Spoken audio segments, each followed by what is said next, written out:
చరిత్ర మనకు ఎందుకంత ఆసక్తికరంగా ఉంటుంది? ఎందుకంటే మనం ఈరోజు ఎలా ఉన్నాం, గతంలో ఎలా ఉండేవాళ్లమని అది మనకు చూపిస్తుంది. కాబట్టి మన గతాన్ని మనం చరిత్రలో చూడగలం. అసలు వందల వేల సంవత్సరాల క్రితం మన పూర్వీకులు ఎలా బ్రతికేవాళ్లు అని ఊహించుకుంటేనే ఎంతో ఆశ్చర్యకరంగా ఉంటుంది కదా. వాళ్ళు ఏం చేసేవాళ్లు, వాళ్ళ దినచర్య ఎలా ఉండేది, వాళ్ళ ఆచార వ్యవహారాలు నమ్మకాలు ఎలా ఉండేవి, అసలు వాళ్ళు ఏ భాష మాట్లాడేవాళ్లు.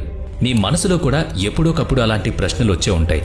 అందుకే ఈరోజు ఈ వీడియోలో మనం 400 సంవత్సరాల క్రితం నాటి భారతదేశం గురించి, అప్పటి ప్రజల గురించి తెలుసుకుందాం. సుమారు 4000 ఏళ్ల క్రితం ఇండియన్ సబ్ కాంటినెంట్లో హరప్పా నాగరికత ఉచ్చస్థితిలో ఉండేది. ఆ కాలాన్ని గురించి చెప్పడానికి మన దగ్గర ఎటువంటి గ్రంథాలు లేవు. కేవలం పురావస్తు శాఖ వారికి దొరికిన ఆధారాల బట్టే ఆనాటి సమాజం ఎలా ఉండేదో మనం అర్థం చేసుకోగలం. అప్పటి ప్రజల జీవన విధానం చాలా సంపన్నంగా మరియు సౌకర్యవంతంగా ఉండేది. సామాజిక జీవితానికి కుటుంబమే ప్రధాన ఆధారం. హరప్పా త్రవ్వకాల్లో పురుషుల విగ్రహాల కంటే స్త్రీల విగ్రహాలు ఎక్కువగా లభించాయి. దీన్ని బట్టి చరిత్రకారులు ఏమంటున్నారంటే ఆనాటి కుటుంబాల్లో స్త్రీలకు ప్రత్యేక హక్కులుండేవని, లేదా అది మాతృస్వామ్య వ్యవస్థ అయ్యుండొచ్చని అంచనా వేస్తున్నారు. ఇక ఆహారం విషయానికొస్తే వాళ్లు శాకాహారం మరియు మాంసాహారం రెండూ తినేవాళ్లు. గోధుమలు, యావలు, బియ్యం, పప్పులు వారి ప్రధాన ఆహారం. అలాగే పాలు, గుడ్లు, ముఖ్యంగా దానిమ్మ, కొబ్బరి, పుచ్చకాయ వంటివి తీసుకునేవాళ్లు. అంతేకాకుండా గొర్రె, మేక, పంది, కోడి, బాతు ఇలాంటి జంతువులు, సగం కాలిన ఎముకలు కూడా అక్కడ లభించాయి. అంటే వాళ్ళు ఈ జంతువుల మాంసాన్ని కూడా తినేవాళ్లని స్పష్టం అవుతోంది. హరప్పా ప్రజలు కాల్చిన ఇటుకలతో లేదా మట్టితో రోడ్లను నిర్మించేవాళ్లు. ముఖ్యంగా పారిశుద్ధ్యం విషయంలో వాళ్ళు చాలా జాగ్రత్తలు తీసుకునేవాళ్లు. రోడ్ల పక్కన చెత్తను సేకరించడానికి గుంతలు తవ్వేవారు మరియు డస్ట్బిన్లు ఏర్పాటు చేశారు. మొహెంజదారోలోని ఒక వీధిలో రోడ్డుకు రెండు వైపులా అరుగుల వంటి నిర్మాణాలు కూడా నిర్మించారు. మొహెంజదారో వీధుల్లో కనిపించిన ఆ అరుగుల మీద కూర్చుని బహుశా దుకాణదారులు సామాన్లు అమ్ముకునేవారని అంచనా వేస్తున్నారు. ఇక్కడ మరో ఆసక్తికరమైన విషయం ఏంటంటే హరప్పా తవ్వకాల్లో చాలా పెద్ద ఇళ్లు మరియు చిన్న ఇళ్లు పక్కపక్కనే కట్టబడున్నాయి. ఆ సమాజంలో ధనికులు, పేదలు అనే తేడా లేదా వివక్ష లేదని చెప్పడానికి ఇదొక నిదర్శనం. హరప్పా ప్రజలు వేర్వేరు ఆకారాల్లో ఉన్న ఇళ్లలో నివసించేవారు. ప్రతి ఇంట్లోనూ తప్పనిసరిగా ఒక అంగన్ అంటే మధ్యలో ఖాళీ స్థలం ఉండేదన్నమాట. అంటే మన మండువాళ్లలాగా. ఆ ఇళ్ల తలుపులు, కిటికీలు ప్రధాన రోడ్డు వైపు కాకుండా చిన్న చిన్న సందుల్లో తెరుచుకునేవి. అక్కడ 2 అంతస్తుల భవనాలున్నట్లు ఆనవాళ్లు కూడా లభించాయి. ఇంటి పైకప్పు మీదకు లేదా 2వ అంతస్తుకు వెళ్లడానికి మెట్లు కూడా ఉండేవి. స్నానం చేయడానికి వాళ్లు తమ ఇళ్ల పక్కనే ఇటుకలతో అవుట్డోర్ బాతింగ్ ప్లాట్ఫామ్ను ఏర్పాటు చేసుకున్నారు. వాటి మీద కూర్చుని వాళ్లు స్నానం చేసేవాళ్లు.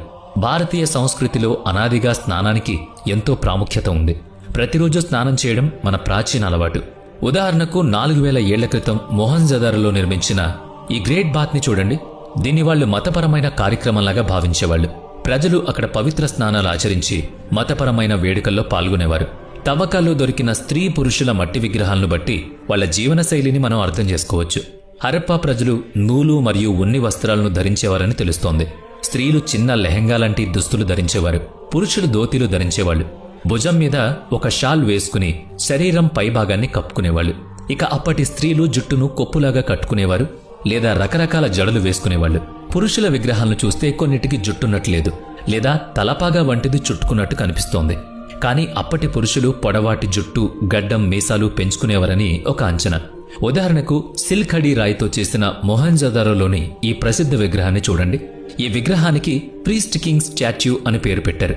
ఆశ్చర్యకరమైన విషయం ఏంటంటే ఆనాటి ప్రజల మధ్య అద్దాలు మరియు దువ్వెనల వాడకం కూడా ఉండేది. మొహెంజదారోలో మహిళలు కళ్లకు కాటుక పెట్టుకునేవాళ్లు. అంతేకాదు 4000 ఏళ్ల క్రితమే వాళ్లకు పౌడర్ వంటి అనేక సౌందర్య సాధనాల గురించి తెలిసే ఉండేది. హరప్పా నాటి స్త్రీలు రకరకాల ఆభరణాలు ధరించేవారు. రాగి, కాంస్యం, ఏనుగు దంతాలతో చేసిన గాజులు, రాళ్ల పూసలతో చేసిన హారాలు, రాగి ఉంగరాలు, వడ్డాణాలు మరియు చెవికమ్మలు వేసుకునేవాళ్లు. ఇక్కడ ఒక ఆసక్తికరమైన విషయం బయటపడింది. పాకిస్తాన్లోని నౌషరు మరియు మోహర్గర్ ప్రాంతాల్లో హరప్పా కాలం నాటి స్త్రీల మట్టి విగ్రహాలు దొరికాయి. వీటి పాపిటలో ఎరుపు రంగు ఉండడం గమనించారు. భారతదేశంలో మహిళల పాపిట్లో సింధూరం పెట్టుకునే ఆచారం హరప్పా నాగరికత సమయం నుంచే వస్తుందని మనకు అర్థమవుతోంది. అలాగే ఆనాటి ప్రజలు ఇళ్లల్లో మంచాలు, కుర్చీలు, స్టూల్స్ మరియు చాపలను కూడా వాడేవారు. హరప్పా ప్రజలు చాలా ఉల్లాసంగా వినోదాన్ని ఇష్టపడేవారు. ఖాళీ సమయాల్లో ఆడుకోవడానికి మట్టి, రాయి మరియు ఎముకలతో చేసిన పాచికలు వాడేవాళ్లు. ఇక పాచికల ఆటే ఆ కాలంలో ప్రధాన క్రీడ అని నిపుణులు నమ్ముతున్నారు. పురావస్తు ఆధారాల ప్రకారం వాళ్లు బుల్ లీపింగ్ అనే ఆట ఆడేవాళ్లని తెలుస్తోంది. అదొక పురాతన క్రీడ. ఇందులో ఆటగాడు కోపంతో ఉన్న శాండును పట్టుకుని గాల్లోకి ఎగిరి దాని వీపు మీద కూర్చోవాలి. ఇది చాలా ప్రమాదకరమైన విన్యాసం. ఆటగాళ్లు తమ బలాన్ని, ధైర్యాన్ని ప్రదర్శించడానికి పండుగలు, జాతర సమయాల్లో ఈ ఆట ఆడేవాళ్లు. 1926లో మొహంజదారోలో త్రవ్వకాల్లో ఈ విగ్రహం దొరికింది. దీనికి డాన్సింగ్ గర్ల్ అని పేరు పెట్టారు. ఈమె ఎడమ చేతి నిండా గాజులు వేసుకుని నాట్యం చేస్తున్న భంగిమలో ఉంది. దీన్ని బట్టి హరప్పా వాసులకు నాట్యం, సంగీతం అంటే ఎంతో ఇష్టమని మనం చెప్పొచ్చు. యుగం ఏదైనా, నాగరికత ఏదైనా పిల్లలందరిలో ఒక కామన్ విషయం ఉంటుంది. అదేంటంటే వాళ్లకు ఆటలన్నా బొమ్మలన్నా ఎంతో ఇష్టం. హరప్పా పిల్లలు కూడా ఇందుకు మినహాయింపు కాదు. అక్కడ జరిగిన తవ్వకాల్లో కాల్చిన మట్టితో చేసిన ఎన్నో బొమ్మలు దొరికాయి. మట్టితో చేసిన ఎద్దుల బండ్లు మరియు చక్రాలు దొరికాయి. ఇవి పిల్లల ఆట వస్తువులే కాదు, ఆనాటి రవాణా సాధనాలకు నిదర్శనాలు. అలాగే ఇప్పటికీ మన పిల్లలు ఆడుకునే బొంగరాలు, చక్రాల మీద నడిచే జంతువుల బొమ్మలు, బంతులు మరియు ఈలలు కూడా అక్కడ దొరికాయి. హరప్పా ప్రజల జీవనానికి వ్యవసాయమే ప్రధాన ఆధారం. తవ్వకాల్లో గోధుమలు మరియు యవలు, గింజలు దొరికాయి. అంటే వాళ్లు ప్రధానంగా వీటిని పండించేవారని అర్థమవుతోంది. అక్కడ నూలు వస్త్రాలు, ఆనవాళ్లు కూడా లభించాయి. దీన్ని బట్టి వాళ్లకు పత్తి పండించడం కూడా తెలుసని స్పష్టం అవుతోంది. వ్యవసాయంతో పాటు పశుపోషణ వాళ్ల ప్రధాన వృత్తి. చాలా రకాల అడవి జంతువులు మరియు పెంపుడు జంతువుల ఎముకలు అక్కడ లభించాయి. పాల కోసం ఆవులు, గేదెలు, మేకలు పెంచేవారు. మాంసం మరియు తోలు కోసం మేకలు, గొర్రెలను పెంచేవారు. ఇక పొలం దున్నడానికి, బరువులను లాగడానికి ఎద్దులు మరియు దున్నపోతులు వాడేవారు. కుక్కలు, పిల్లులను పెంపుడు జంతువులుగా చూసుకునేవారు.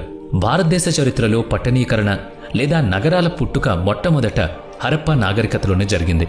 నగర జీవితం అనేది ముఖ్యంగా శిల్పకళ, పరిశ్రమలు మరియు పనితనం మీద ఆధారపడి ఉంటుంది.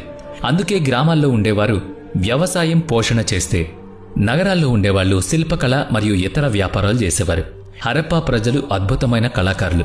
వాళ్లు మట్టి, లోహాలు, రాళ్లు, గాజు మరియు ఏనుగు దంతాలతో రకరకాల వస్తువులు తయారు చేసేవాళ్లు. పూసలు, ఆటబొమ్మలు, పాత్రలు, ఆభరణాలు, విగ్రహాలు వంటి అలంకరణ వస్తువులను చేసేవాళ్లు. అంతేకాకుండా కొందరు ఇటుకలు తయారు చేసేవాళ్లు, కొందరు రాత్రిపూట నగరానికి కాపలా కాసేవాళ్లు, మరికొందరు బండ్లు, చక్రాలు మరియు పడవలు తయారు చేసే పనిలో పడ్డారు. ఇక హరప్పా సమాజంలో కొందరు వ్యాపారులుగా, మరికొందరు పురోహితులు, జ్యోతిష్యులు, వైద్యులు మరియు ఇంద్రజాలికులుగా ఉండేవాళ్లు. అంతేకాకుండా మంచి నాణ్యమైన బట్టలు తయారు చేయడానికి అవసరమైన అద్భుతమైన నేత సాంకేతికత కూడా వాళ్లకి తెలుసు. నగరాల్లో ఉండేవాళ్లు ఆహారం కోసం గ్రామాలపై ఆధారపడితే, గ్రామాల్లో ఉండేవాళ్లు తమ నిత్యావసర వస్తువుల కోసం నగరాల్లో తయారయ్యే ఉత్పత్తుల మీద ఆధారపడేవాళ్లు. ఇలా వారి మధ్య ఒక బంధం ఏర్పడింది. అసలు హరప్పా ప్రజలు ఏ భాష మాట్లాడేవారు? ఇది ఇప్పటికీ ఒక అంతుచిక్కని రహస్యం. ఎందుకంటే వారి లిపిని మనం ఇంకా చదవలేకపోయాం. వారి లిపిలో చిన్న చిన్న గుర్తులు, చిహ్నాలు ఉంటాయి. అందుకే చాలామంది పండితులు ఇది పిక్టోగ్రాఫిక్ అంటే బొమ్మల లిపి అని భావిస్తారు. అందులో అక్షరాలుండవు, కేవలం బొమ్మల ద్వారా భాషను చదవాలి. కానీ ఫిన్లాండ్కు చెందిన ఇండాలజిస్ట్ ఆస్కో పర్పోలా మాత్రం దీనికి ఒక భాష ఉందని నమ్ముతారు. వారి అంచనా ప్రకారం హరప్పా భాష ద్రవిడ భాష కుటుంబానికి చెందుండొచ్చు. మరికొందరు ఇది ఇండో ఆర్యన్ కుటుంబానికి చెందిందని లేదా సంస్కృతానికి ఆది రూపం అయి ఉండొచ్చని వాదిస్తున్నారు. ఆ లిపిని పూర్తిగా చదివేంత వరకు వాళ్ళు ఏ భాష మాట్లాడేవారో చెప్పడం కష్టం. ఇక వారి మత విశ్వాసాల విషయానికి వస్తే మాతృదేవతకు అత్యంత ప్రముఖ స్థానం ఉండేది. ఆమెను సృష్టికి మరియు సంతానోత్పత్తికి చిహ్నంగా కొలిచేవారు. ఉదాహరణకు ఒక హరప్పా ముద్రపై ఒక స్త్రీ చిత్రం ఉంది. ఆమె గర్భం నుంచి ఒక మొక్క మొలకెత్తినట్లుగా అందులో చూపించారు. బహుశా ఆమెను వాళ్లు భూదేవిగా భావించుండొచ్చు. ప్రపంచంలోని ప్రాచీన నాగరికతలన్నీ వ్యవసాయం మీదే ఆధారపడ్డాయి. కాబట్టి పంటలను ఇచ్చే భూమిని వారు అత్యున్నత శక్తిగా ఆరాధించడంలో ఆశ్చర్యం లేదు. హరప్పాలో దొరికిన ఒక ముద్రలో ఒక స్త్రీ రావి చెట్టు కొమ్మల మధ్య నిల్చున్నట్లు ఉంది. చెట్టు కింద ఒక వ్యక్తి మేకను పట్టుకుని ఉండగా జనం గుమికుడు చూస్తున్నట్టుగా ఉంది. దీన్ని బట్టి వాళ్లు అమ్మవారి పూజలో జంతుబలి ఇచ్చేవారని, అలాగే రావి చెట్టును పవిత్రంగా భావించేవాళ్ళని చరిత్రకారులు అంచనా వేస్తున్నారు. ముద్రలపై ఎక్కువగా రావి చెట్టు బొమ్మలే కనిపిస్తాయి. మాతృదేవతతో పాటు వాళ్లు ఒక పురుష దేవుణ్ణి కూడా పూజించేవారు. మొహంజదారోలో దొరికిన ఒక ముద్రపై యోగి ముద్రలో కూర్చున్న ఒక వ్యక్తి చిత్రం ఉంది. అతని తలపై కొమ్ములు కలిగిన కిరీటం ఉంది మరియు చుట్టూ అడవి జంతువులున్నాయి. అందుకే దీనికి పశుపతి ముద్ర అని పేరు పెట్టారు. దీని లక్షణాలు హిందూ దేవుడైన శివుణ్ణి పోలున్నాయి. శివుణ్ణి పశుపతి అని కూడా పిలుస్తాం కాబట్టి హరప్పా వాసులు శివుని ఆది రూపాన్ని పూజించేవారని పండితులు అనుకుంటున్నారు. హరప్పా తవ్వకాల్లో ఎక్కడా దేవాలయాలు బయటపడలేదు. కానీ లోథల్, కాలింబగ్ వంటి చోట్ల యజ్ఞ వాటికలు కనిపించాయి. వాళ్లు అగ్నిని పవిత్రంగా భావించేవారు. బహుశా మంచి పంటల కోసం లేదా ప్రకృతి వైపరీత్యాల నుంచి రక్షణ కోసం అగ్నిదేవుణ్ణి ప్రార్థించేవారేమో. హరప్పా ముద్రలపై స్వస్తిక్ వంటి పవిత్ర చిహ్నాలు కూడా దొరికాయి. అలాగే దుష్టశక్తుల నుంచి, బాధల నుంచి తప్పించుకోవడానికి వాళ్ళు తాయెత్తులు కట్టుకునేవారు. ఇలాంటి నమ్మకాలు నేటికి మన సమాజంలో ఉన్నాయి. ఇక మరణానంతరం క్రియల విషయానికి వస్తే 2 పద్ధతులుండేవి. ఒకటి శవాన్ని నేరుగా పూడ్చిపెట్టడం, రెండోది దహనం చేశాక బూడిదను కుండలో పెట్టి పూడ్చిపెట్టడం. శవాల పక్కన పాత్రలు, నగలు, ఆయుధాలు దొరికాయి.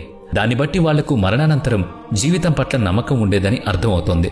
గ్రీస్, ఈజిప్ట్, బాబిలోన్ వంటి ఎన్నో గొప్ప నాగరికతలు కాలగర్భంలో కలిసిపోయాయి. కానీ భారతీయ నాగరికత మాత్రం తన అస్తిత్వాన్ని కాపాడుకుంది. 4000 ఏళ్ల క్రితం హరప్పా ప్రజలు పాటించిన ఎన్నో ఆచారాలు, సాంప్రదాయాలు ఇప్పటికీ హిందూ ధర్మంలో